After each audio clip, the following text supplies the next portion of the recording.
गुरुर्ब्रह्मा गुरुर्विष्णु गुरुर्देवो महेश्वर गुरुर्साक्षात् परं ब्रह्म तस्मै श्री गुरवे नमः। ध्यानमूलं गुरुमूर्ति पूजामूलं गुरुपदं ज्ञानमूलं गुरुवाक्य मोक्षमूलं गुरुकृपा। ओम नमो भगवते वासुदेवाय। श्री हरि संक्षिप्त महाभारत जय श्री कृष्ण। प्रथम खंड जय श्री कृष्ण। आदि प्रभु। जय श्री कृष्ण। जैसे लोहा गर्म होके तरपत हो जाओ, फिर उससे कुछ भी फूक लो, जब तक वो अग्नि में तरपत नहीं हो जाए, जब तक भक्ति में निपुण नहीं हो जाए, वो किन्नी का निर्गुण हो जाए, यदि उसका अच्छे बुरे काम हो लग दे, बुरे छोड़ दे, अच्छे की तरफ चल पड़ी, यही भक्ति है। पढ़ने अभी तक हमने पढ़ा बृहस्पति पुत्र कच्छ ने होने के बाद काम करे, वैसे नहीं करे। बृहस्पति पुत्र कच्छ ने असुरों के गुरु शुक्राचार्य से संजीवनी विद्या सीखी और कैसे देवयानी से उन्हें श्राप मिला। और अब आज हम आगे पढ़ेंगे देवयानी और शर्मिष्ठा का कलह और उसका परिणाम। जय श्री कृष्ण। वैशंपायन जी कहते हैं, जन्मेजय जय कच्छ संजीवनी विद्या सीख आया। और सही किताबों में इससे सुख सागर। देवताओं को बड़ी प्रसन्नता हुई। जय श्री कृष्ण। उन्होंने कच्छ से यह विद्या सीख ली। जय श्री कृष्ण। उनका काम बन गया। जय श्री कृष्ण। देवताओं ने एकत्र होकर इंद्र पर जोर डाला कि अब दैत्यों पर आक्रमण कर देना चाहिए। जय श्री कृष्ण। इंद्र ने आक्रमण कर दिया। जय श्री कृष्ण। रास्ते में एक वन पड़ा, उस वन में बहुत सी स्त्रियां दिख पड़ी। जय श्री कृष्ण। वहाँ कुछ कन्याएं जल क्रीड़ा कर रही थी। जय श्री कृष्ण। इंद्र ने वायु बनकर किनारे पर रखे हुए वस्त्रों को आपस में मिला दिया। जय श्री कृष्ण। कन्याएं जब बाहर निकली तब असुर राज वृषपर्वा की पुत्री शर्मिष्ठा भूल से अपनी गुरु पुत्री देवयानी के वस्त्र पहन लिए। जय श्री कृष्ण। उसे मालूम नहीं था कि वस्त्र मिल गए हैं। जय श्री कृष्ण। कलह शुरू हुआ। देवयानी ने कहा, अरे एक तो तू असुर की लड़की और दूसरी मेरी चेली, फिर तूने मेरे कपड़े कैसे पहन लिए? जय श्री कृष्ण। तू आचार भ्रष्ट है, जय श्री कृष्ण। इसका फल बड़ा बुरा होगा। जय श्री कृष्ण। शर्मिष्ठा बोली, वाह रे वाह, तेरे बाप तो मेरे पिता को सोते बैठते भी नहीं छोड़ते, नीचे खड़े होकर भाट की तरह स्तुति करते हैं, जय श्री कृष्ण। और तेरा इतना घमंड। जय श्री कृष्ण। देवयानी क्रुद्ध हो गई। जय श्री कृष्ण। वह शर्मिष्ठा के वस्त्र खींचने लगी। जय श्री कृष्ण। इस पर दुर्बुद्धि शर्मिष्ठा ने उसे कुएं में धकेल दिया। जय श्री कृष्ण। उसी मरी जानकर बिना उधर देखे ही नगर को लौट गई। जय श्री कृष्ण। इसी समय राजा ययाति शिकार खेलते खेलते घोड़े के थकने और प्यास लगने से विकल होकर पानी के लिए कुएं पर पहुंचे। जय श्री कृष्ण। कुएं में जल नहीं था। उन्होंने देखा कि उसमें एक सुंदर कन्या है। जय श्री कृष्ण। राजा ने पूछा, सुंदरी तुम कौन हो? तुम कुएं में कैसे गिरी हो? जय श्री कृष्ण। देवयानी ने कहा, मैं महर्षि शुक्राचार्य की पुत्री हूँ। जय श्री कृष्ण। जब देवता असुरों का संहार करते हैं तब वे संजीवनी विद्या द्वारा उन्हें जीवित कर दिया करते हैं। जय श्री कृष्ण। मैं इस विपत्ति में पड़ गई हूँ, यह बात उन्हें मालूम नहीं है। जय श्री कृष्ण। तुम मेरा दाहिना हाथ पकड़कर मुझे निकाल दो। जय श्री कृष्ण। मैं समझती हूँ कि तुम कुलीन, शांत, बलशाली और यशस्वी हो। जय श्री कृष्ण। मुझे कुएं से बाहर निकालना तुम्हारा उचित कर्तव्य है। जय श्री कृष्ण। याति ने उस ब्राह्मण कन्या को समझकर कुएं से बाहर निकाल दिया और उससे अनुमति लेकर अपनी राजधानी को लौट गई। जय श्री कृष्ण। इधर देवयानी शोक से व्याकुल होकर नगर के पास आई और दासी से बोली, अरे दासी, मेरे पिता के पास जाकर जल्दी से कह दे, अब मैं वृषपर्वा के नगर में नहीं जा सकती। जय श्री कृष्ण। दासी ने जाकर शुक्राचार्य से शर्मिष्ठा के व्यवहार का वर्णन किया। जय श्री कृष्ण। देवयानी की यह दुर्दशा सुनकर शुक्राचार्य को बड़ा क्रोध हुआ। जय श्री कृष्ण। वे अपनी लड़की के पास गए और अपनी प्यारी पुत्री को हृदय से लगाकर कहने लगे, बेटी, सभी को अपने कर्मों के फल स्वरूप दुख सुख भोगना पड़ता है।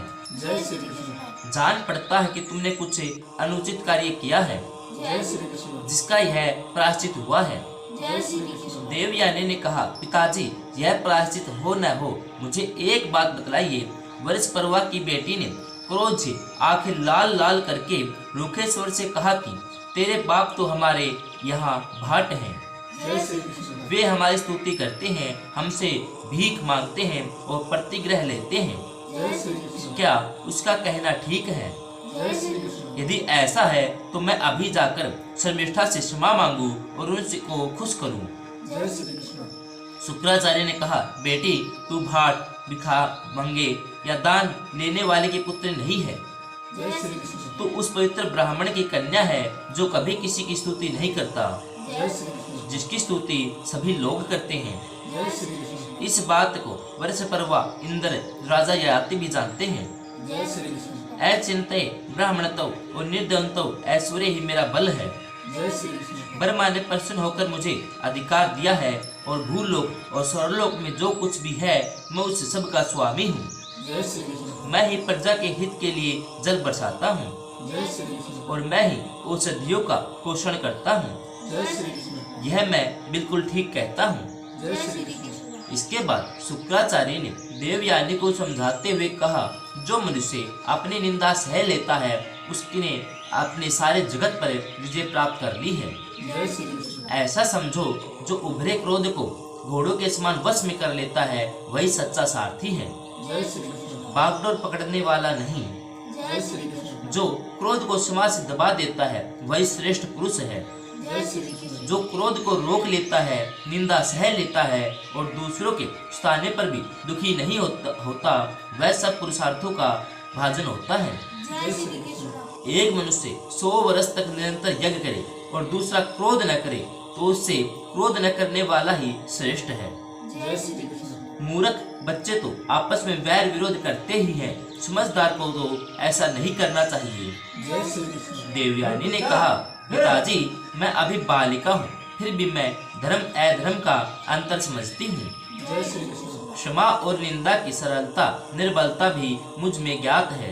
जय श्री कृष्ण। आप अपना हित चाहने वाले गुरु को शिष्य की धृष्टता क्षमा कर नहीं करनी चाहिए। जय श्री कृष्ण, इसलिए इन शुद्ध विचार वाले अब मैं यहाँ नहीं रहना चाहती। जय श्री कृष्ण, जो किसी के सदाचार और कुलीनता की निंदा करते हैं उनके बीच में नहीं रहना चाहिए। जय श्री कृष्ण, रहना चाहिए वहाँ जहाँ सदाचार और कुलीनता की प्रशंसा हो। जय श्री कृष्ण, देवयानी की बात सुनकर बिना कुछ सोचे विचारे शुक्राचार्य वृषपर्वा की सभा में गए और क्रोध पूर्वक बोले, राजन, जो अधर्म करते हैं उन्हें चाहे तत्काल उसका फल न मिले, लेकिन धीरे धीरे वह उसकी जड़ काट डालता है। जय श्री कृष्ण, एक तो तुम लोगों ने बृहस्पति के पुत्र शिवप्रायण कच्छ की हत्या की, दूसरे मेरी पुत्री की भी वध की चेष्टा की गई है। जय श्री कृष्ण, अब मैं तुम्हारे देश में नहीं रह सकता, जय श्री कृष्ण, मैं तुम्हें छोड़कर जाता हूँ। मालूम होता है तुम मुझे व्यर्थ बकवाद करने वाला समझते हो, जय श्री कृष्ण, इसी से अपने अपराध को न रोककर उसकी उपेक्षा कर रहे हो। जय श्री कृष्ण, वृषपर्वा ने कहा, भगवान, मैंने तो कभी आपको झूठा या अधार्मिक नहीं माना। जय श्री कृष्ण, आप में सत्य और धर्म प्रतिष्ठित है। जय श्री कृष्ण, यदि आप हमें छोड़कर चले जाएंगे तो हम समुद्र में डूब जाएंगे। जय श्री कृष्ण, आपके अतिरिक्त हमारा और कोई सहारा नहीं है। जय श्री कृष्ण, शुक्राचार्य जी ने कहा, देखो भाई, चाहे तुम समुद्र में डूब मरो या अज्ञात देश में चले जाओ, मैं अपनी प्यारी पुत्री का तिरस्कार नहीं सह सकता। जय श्री कृष्ण, मेरे प्राण उसी में बसते हैं। जय श्री कृष्ण, तुम अपना भला चाहते हो तो उसे प्रसन्न करो। जय श्री कृष्ण, वृषपर्वा ने देवयानी के पास जाकर कहा, देवी, मैं तुम्हें मुंह मांगी वस्तु दे दूंगा, प्रसन्न हो जाओ। जय श्री कृष्ण, देवयानी ने कहा, शर्मिष्ठा 1000 दासियों के साथ मेरी सेवा करे, जय श्री कृष्ण, जहाँ मैं जाऊँ वहाँ मेरा अनुगमन करे। जय श्री कृष्ण, वृषपर्वा ने धात्री के द्वारा शर्मिष्ठा के पास संदेश भेजा और उसने शर्मिष्ठा से कहलाया, कल्याणी, उठ, अपनी जाति का हित कर। शुक्राचार्य अपने शिष्यों को छोड़कर जाना चाहते हैं, जय श्री कृष्ण, तू चलकर देवयानी की इच्छा पूर्ण कर। जय श्री कृष्ण, शर्मिष्ठा ने कहा, मुझे स्वीकार है।